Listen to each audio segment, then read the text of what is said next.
বাবাকে চিনতে সময় লাগে ৬০ বছর।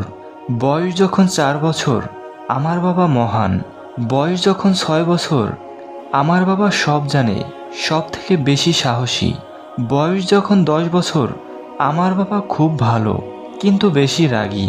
বয়স যখন ১২ বছর আমি যখন ছোট ছিলাম আমার বাবা আমার সাথে ভালো ব্যবহার করতেন।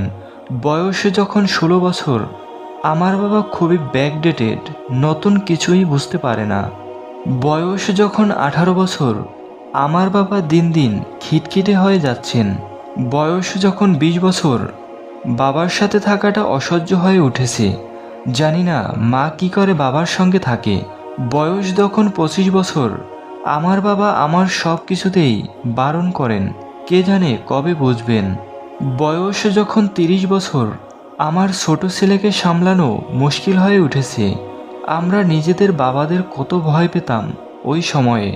আমার বাবা আমাদের কত শাসনে মানুষ করেছেন, আর এখনকার বাচ্চারা তো কথাই শোনে না।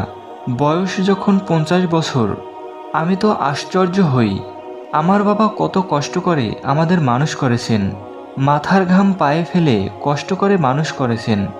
আজকাল তো একটা বাচ্চাকে মানুষ করতেই দম ফুরিয়ে যায়। বয়স যখন ৬০ বছর আমার বাবা মহান মানুষ ছিলেন। নিজে বেঁচে থাকা অবধি আমাদের খেয়াল রেখেছেন, আমাদের জন্য কষ্ট করেছেন, কিন্তু কখনো বুঝতে দেয়নি।